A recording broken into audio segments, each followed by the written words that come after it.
అందరికీ నమస్కారం. ఈరోజు కథ. సంధ్య హాలిడేస్ అని తన అమ్మమ్మ వాళ్ళ ఇంటికెళ్ళింది.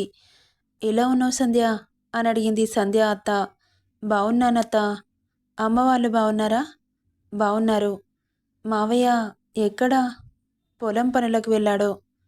అత్త, మావయ్యని కలవడానికి పొలానికి వెళ్దాం పద. ఎందుకమ్మా?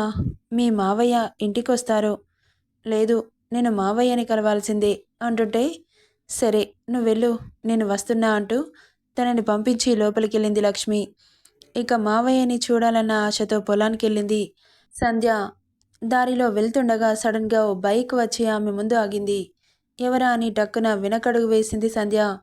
ఎదురుగా ఉన్న అతన్ని చూసి కళ్ళు బ్రైట్గా మారి, సంతు బావా అనింది. ఎప్పుడొచ్చావు సంధ్య? మార్నింగ్ వచ్చాను బావా. ఎక్కడికి వెళ్తున్నావు? మావయ్య దగ్గరికి వెళ్తున్నాను. పొలానికి. ఒక్కదానివే ఎలా వెళ్తావు? లేకపోతే నువ్వు తీసుకెళ్తావా బావా?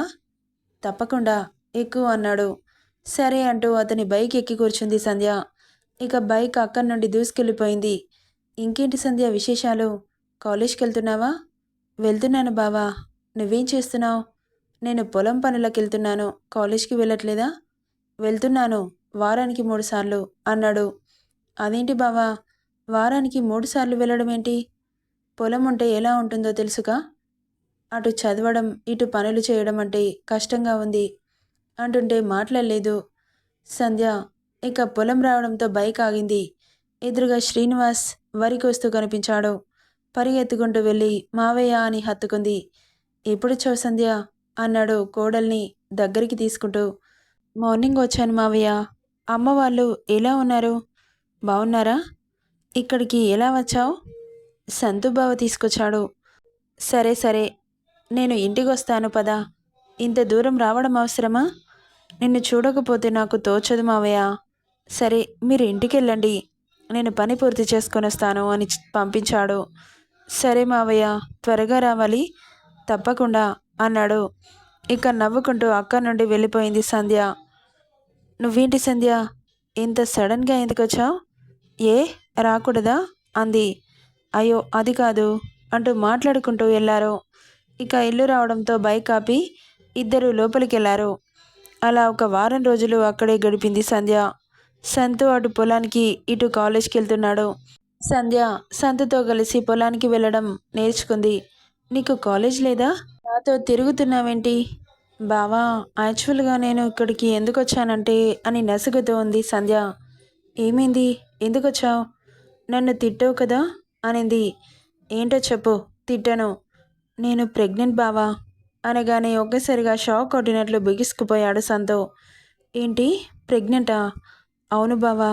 ఈ విషయం ఎవరికి చెప్పాలో అర్థం కాక నీకు చెప్పాలని ఇంత దూరం వచ్చాను. ఇన్ని రోజులు నీతో ఈ మాట చెప్పాలంటే చాలా భయం వేసి ఆగిపోయాను.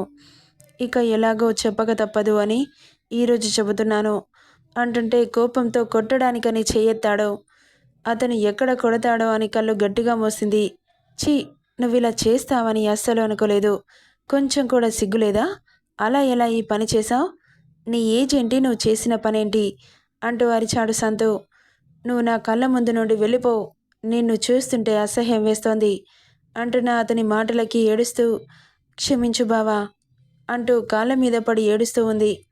ఛీ పాపిష్టిదానా, నన్ను తాకకు అంటూ అక్కడి నుండి వెళ్తుంటే, బావా ప్లీజ్ అంటూ అతని వెనకాలే పరిగెత్తి అతన్ని చుట్టేసింది. ఆమెని విసిరి కొట్టాడు. నీ కాళ్ళు పట్టుకుంటాను, నన్ను క్షమించు. చేసిందంతా చేసి క్షమించమని ఎలా అడుగుతున్నావు? అసలు ఎవడేవాడు? ఏం జరిగింది?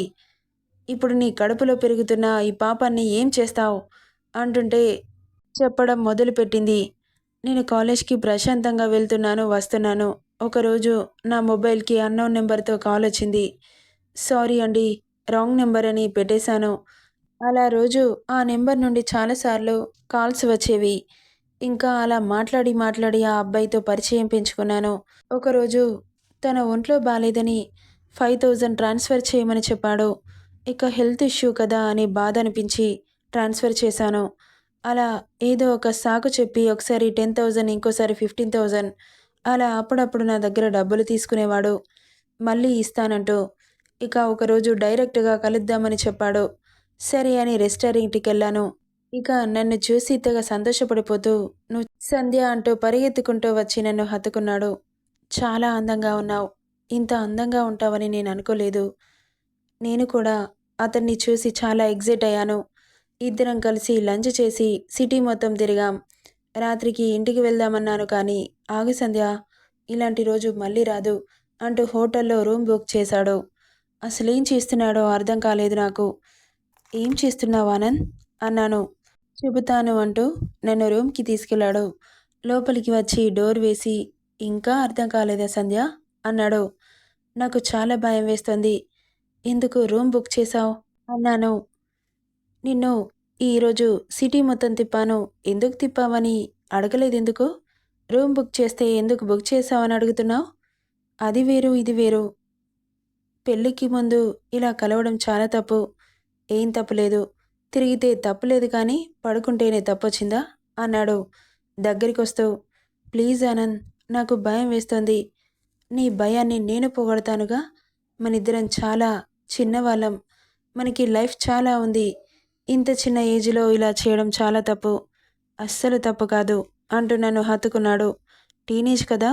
అతనలా హత్తుకోగానే ఒళ్ళంతా జల్లుమని అతని వీపుని చుట్టేశాను.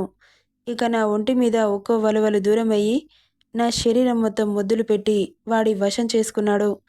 తెలియకుండానే నా ఒళ్ళు అతని ఆధీనంలోకి వెళ్ళిపోయి వాడికి నా శరీరాన్ని ఇచ్చేశాను. అలా మాయ మాటలు చెప్పి నన్ను చాలాసార్లు లొంగ తీసుకున్నాడు. అలా ఒకరోజు అమ్మ వాళ్ళు లేని సమయంలో బాగా వామిటింగ్స్, కళ్ళు తిరిగినట్లు కావడం అవుతుంటే మెల్లగా ఓపిక తెచ్చుకొని హాస్పిటల్కి వెళ్ళాను. డాక్టర్ చెకప్ చేసి ప్రెగ్నెంట్ అని చెప్పింది. ఒక్కసారిగా నా కాళ్ళ కింద భూమి కంపించింది.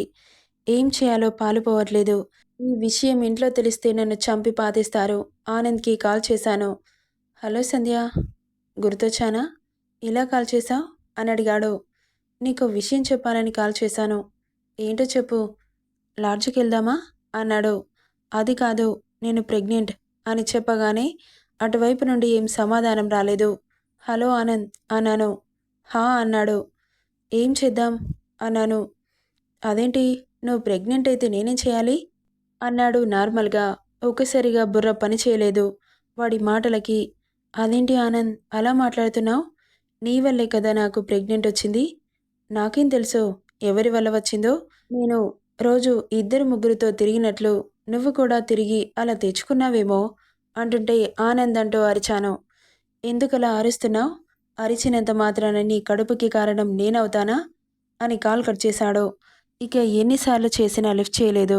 కాసేపటికి స్విచ్ ఆఫ్ వచ్చింది. ఇక అలా మోసం చేసి వెళ్ళిపోయాడు.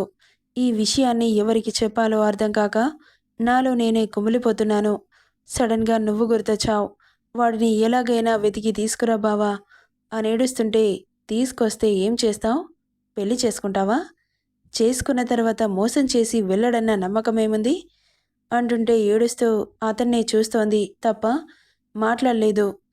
ఆన్లైన్లో పరిచయమయ్యాడని రాంగ్ నెంబర్ వల్ల రాంగ్ కనెక్షన్లు పెట్టుకొని ఆడపిల్లల జీవితాలు నాశనం చేసుకుంటున్నారు. వాడు మంచోడా చెడ్డోడా కొంచెం కూడా ఆలోచించనక్కర్లేదా? వాడు డబ్బులు ఇవ్వమనగానే ఇచ్చేస్తావా ఇడియట్ అని తిడుతుంటే ఏడవడం తప్ప ఇంకేం చేయలేదు సంధ్య. మరిప్పుడు ఏం చేయాలనుకుంటున్నావు? తెలీదు అన్నట్లు తల అడ్డంగా ఊపింది. మరి దీన్ని దాచలేం కదా. ఇంట్లో తెలిస్తే నిన్ను చంపేస్తారు అన్నాడు. అయినా కానీ మాట్లాడలేదు సంధ్య. ఇక ఏడుస్తున్న సంధ్యని కోపంగానే చూస్తూ అక్కడే ఎంతసేపున్నారో తెలీదు. సంతుకి మాత్రం కొట్టాలన్నంత కోపం వస్తోంది సంధ్యని చూస్తుంటే. కానీ కొడితే తిడితే పోయిన నష్టం తిరిగి రాదుగా అనుకుంటూ ఇంటికెళ్దాం పదా, ఇంటికెళ్ళాక ఆలోచిద్దామన్నాడు. నేను రాను. ఇంట్లో వాళ్ళకి తెలిస్తే నన్ను నిజంగానే చంపేస్తారు. ఎన్ని రోజులు ఇక్కడే ఉంటావు?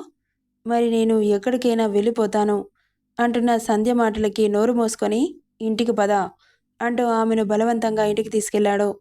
ఏడుస్తూ ఇంటికెళ్ళింది సంధ్య. నెక్స్ట్ డే మార్నింగ్ మెలకు వచ్చిన సంతకి ఇంట్లో సంధ్య కనిపించలేదు. ఎక్కడికి వెళ్ళింది అని కంగారు మొదలైంది అతనికి. ఊరంతా వెతికాడు, ఎక్కడా కనిపించలేదు. సడన్గా ఒక బావి దగ్గర నిలబడి కనిపించింది సంధ్య. ఆమెను చూడగానే ఒక్కసారిగా షాక్ అయ్యాడు సంతు. అతను చూస్తుండగానే అక్కడే ఉన్న బావిలో దూకేసింది. అతను ఆమె అలా పడగానే నిలుక్కుపోయి చూస్తున్నవాడలా ఈ లోకంలోకి వచ్చి పరిగెత్తుకుంటూ వెళ్ళి ఏం ఆలోచించకుండా బావిలో దూకేసి సంధ్యని కాపాడాడు. నువ్విలాంటి పిచ్చి పనులు చేస్తే చంపేస్తా, నువ్వు కాదు నేనే చంపేస్తా అంటూ ఇంటికి తీసుకెళ్ళి ఇంట్లో వాళ్ళందరినీ పిలిచాడు.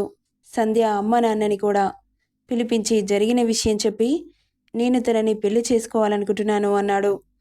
ఇంకేం మాట్లాడలేదు అక్కడున్న వాళ్ళంతా. సంధ్య వాళ్ళ అమ్మ దగ్గరికి వచ్చి ఆ చెంప ఈ చెంప వాయించింది. అత్తయ్య కొట్టకండి అంటూ తనని ఆపాడు సంతు. మీకు చాలా రుణపడి ఉంటాం అల్లుడు గారు. అది అంత పాపిష్టి పని చేసినా కానీ దాని జీవితం నాశనం కాకుండా పెళ్లి చేసుకోవాలనుకుంటున్నారు. మీ పెద్ద మనసుకి నమస్కారం అంటూ చేతులు జోడించింది. అయ్యో అత్తయ్య మీరెలా మాట్లాడకండి అంటూ తనని ఆపాడు. ఇక సంధ్యని పెళ్లి చేసుకున్నాడు సంతు పెద్ద మనసుతో. నన్ను క్షమించు బావా, నీ రుణం ఎలా తీర్చుకోవాలో నాకు అర్థం కావట్లేదు అని అతని కాళ్ళు పట్టుకోబోతే ఆమెను పైకి లేపి ఇలాంటి తప్పు ఇప్పుడు రిపీట్ కాకుండా నన్ను ప్రేమగా చేసుకుంటూ నువ్వు కూడా ప్రశాంతంగా ఉంటే నువ్వు నా రుణం తీర్చేసుకున్నట్లే అంటూ ఆమెను హత్తుకున్నాడు. భర్త కౌగిల్లో హాయిగా అనిపిస్తుంటే అతని వీపుని చుట్టేసింది సంధ్య.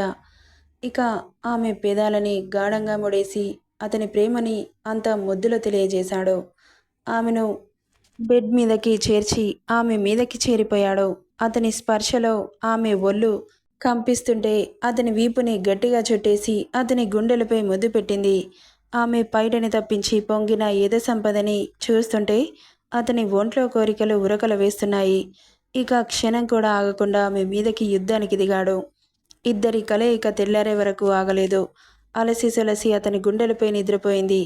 ఇక వాళ్ళిద్దరూ చాలా అన్యోన్యంగా దాంపత్య జీవితాన్ని కొనసాగించారు.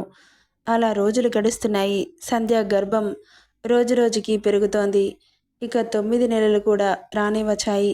సంధ్యకి పాప పుట్టడంతో తనకు పుట్టిన కూతుర్ని ఎలాగైతే ప్రేమగా చూసుకుంటాడో అంతే ప్రేమగా చూసుకుంటున్నాడు సంతు.